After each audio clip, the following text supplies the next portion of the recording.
Hi everyone, Chris from Stone Age Gamer here, and welcome back to the gratuitous Rainbow Spectrum. Now, Nintendo Switch Online just recently got Game Boy, Game Boy Color, and Game Boy Advance games for the expansion pack, and that has reignited a conversation that's been going on for a little while regarding that service's value. Specifically, a very loud contingent of people who believe in their heart of hearts that we had it so much better back when there was the Virtual Console. The Virtual Console was so much better than the terrible ripoff that is Nintendo Switch Online. Is it true? Was Virtual Console truly better than what we have now with Nintendo Switch Online? I'm not so sure. Let's take a look.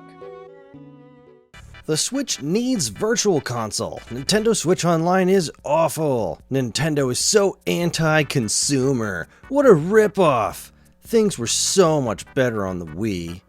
Well, were they? I've seen this sentiment around a lot lately, and I gotta say, I don't think the Virtual Console was quite as good as people seem to remember it. First off, let's define what we're talking about, just in case you aren't familiar with the terminology. Let's start with NSO. Nintendo's current system for granting people access to their retro catalog is part of their Nintendo Switch Online service, or NSO. For an annual fee, you're given access to a selection of retro games from various platforms. There's an upgraded version of the service that gets you access to more platforms and certain in-game DLC as well. The Virtual Console was Nintendo's method of granting access to their back catalog on Wii, 3DS, and Wii U. Here, games were purchased for a one-time fee on a game-by-game basis. Once you bought them, they were yours to play on that specific platform forever. So what makes the Virtual Console better? Well, you can buy the games outright, right? That's inherently better than infinitely renting them, right? But it's a little bit more complex than that. Virtual Console games are tied to your specific system. If you bought Super Mario Bros. On Wii Virtual Console, then upgraded to a 3DS, you would need to purchase Super Mario Bros. Again. And then again if you bought yourself a Wii U. Granted, with the Wii U, you were able to either transfer your Wii data over to your new system and use your existing Virtual Console games in Wii mode, or you could pay a small fee to upgrade your Wii Virtual Console games to a Wii U Virtual Console game, which included different emulation and the addition of save states. Of course, this also depended on if your old game was even available on the Wii U, which many Wii Virtual Console games were not.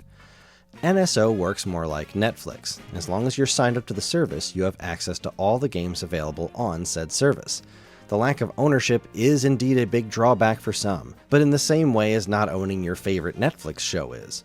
NSO also has the theoretical advantage of being more future-proof. Where Virtual Console purchases did not carry from one platform to the next, NSO subscriptions could theoretically just carry over to Switch 2 or whatever it winds up being.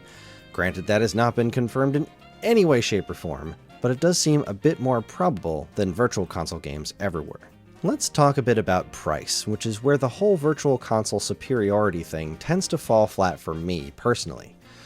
Virtual Console was a great way for me to discover games I hadn't played before. In particular, I remember trying out the Turrican games on Virtual Console and thinking they were super cool, so I bought them all.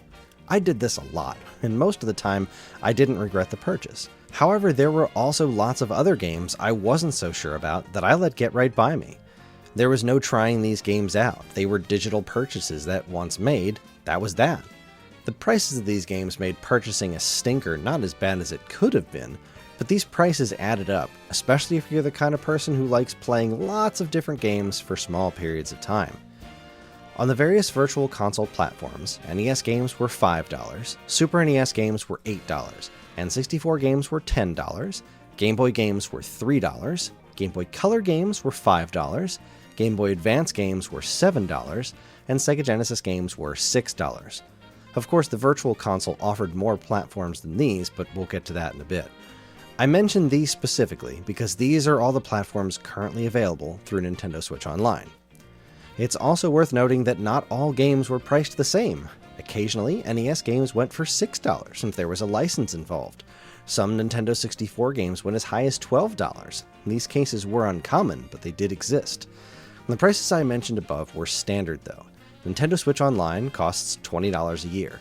That gives you NES, Super NES, Game Boy, and Game Boy Color games. Nintendo Switch Online with the expansion pack costs $50 a year, and that includes the previously mentioned platforms plus Nintendo 64, Sega Genesis, and Game Boy Advance games. At the time of this recording, on Nintendo Switch Online there are 63 NES games, 55 Super NES games, 22 N64 games, 5 Game Boy games, 4 Game Boy Color games, 6 Game Boy Advance games, and 36 Sega Genesis games. If we were to tally all that up and apply Virtual Console prices to them, owning the current library of games on Switch would cost you $1,268. At $50 a year, it would take you 25 years of paying into the service to hit that price point. And that doesn't even take into account the family plan. If you're the only person playing these games on Switch, the previous statement applies to you. But if you get the family plan, which allows you up to 8 users to access the games and play them online, the cost only goes up to $79.99 a year, a cost that you can split up to 8 ways if you have friends or family who want in on the action. Now, of course, the fact remains that in the world of Virtual Console, you wouldn't necessarily be purchasing every one of the games that are on Nintendo Switch Online, and in that case, the Virtual Console is indeed cheaper. But the fact remains that if value is your chief concern, NSO is still a solid deal. This is compounded by the fact that the vast majority of the games themselves look and play better on Switch than they ever did on Virtual Console. In terms of basic visuals, especially NES games, things look sharper. Colors are more vibrant, and you even have the option to run them in pixel perfect mode. The Wii Virtual Console stuff looks fantastic across the board on an old-fashioned CRT. But when you get HD TVs involved, things tend to change. The Wii U in particular has dreadful NES emulation, with washed-out colors and fuzzy visuals. Yes, some N64 games had pretty nasty issues on the Switch, but those issues have either been patched out by now, or have been massively overblown. Missing fog in one room does not make Ocarina of Time an unplayable mess. Other games like Pilotwings 64 look amazing on Switch, better than they ever have before. But then you get F-Zero X with its inconsistent frame rate, where the N64 game touted itself on being 60 frames per second. Of course, Wave Race 64 also looks fantastic, so really, N64 is kind of a wash. There's a lot of good, a lot of not so great, but a solid library all around. The games play better too. Again, if you're running your Wii on a CRT, this was probably never an issue for you back then, but if you've ever tried to beat Punch-Out on your 3DS or Wii U, you know there's noticeable input lag present. It still exists to an extent on NSO, but it is so much less prevalent that I've barely noticed it. I've personally been able to finish Punch-Out on Switch, a feat I've never been able to do on anything other than an original NES on a CRT. Then there's the emulation features. Besides the visual options like Pixel Perfect mode, all games have save states, which is something the Wii Virtual Console did not have. The Wii Virtual Console offered something called suspend states, where you could stop playing and pick up where you left off at any time, but you couldn't create a specific spot in the game to go back to, whereas the 3DS and Wii U have a single save state slot. All platforms except Nintendo 64 also offer built-in rewind functionality, which can be an extremely useful tool and make some of the harder old-school games way more manageable. On the other hand, the game selection used to be much more diverse. The selections on NSO are excellent, for the most part, with most of the heavy hitters available now or on the way for these respective systems. There were some greats though that just aren't here. SimCity for the Super NES used to be on the Wii Virtual Console.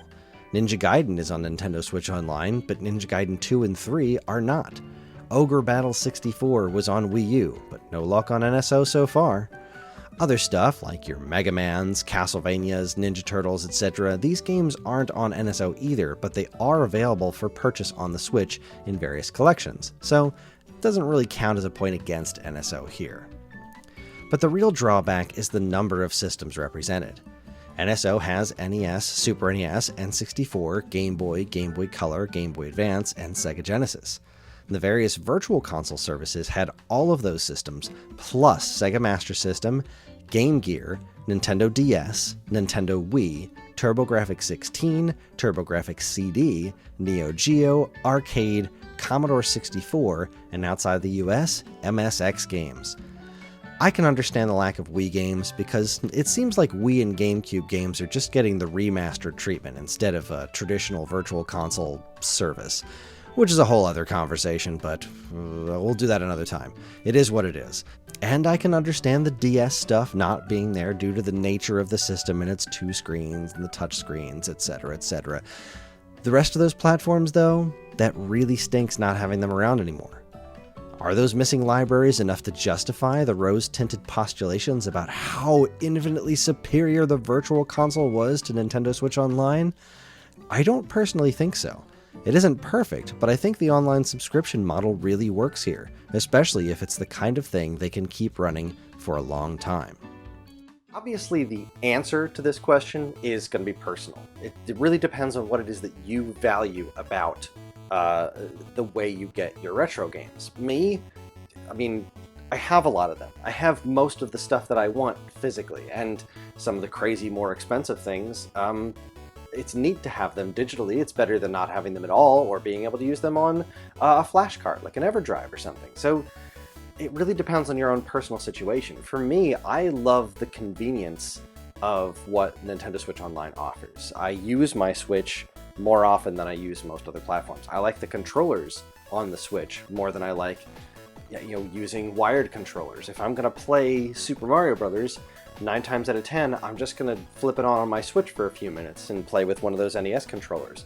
Or the rest of the time, I am gonna come down here and turn on my CRT, and I'm gonna play Super Mario Brothers on a cartridge on original hardware. But for the most part, the convenience of being able to have save states, even with Nintendo 64 stuff, really, it stinks that N64 games don't have rewind. I hate that. That bothers me so much. But rewind on every other platform is great, and the save states on the N64 games are really easy to use on the Switch. It's really easy to press that share button so I can share screenshots with my friends and stuff online. It's, personally, for me, I like this way better, and the amount of money that it saves me.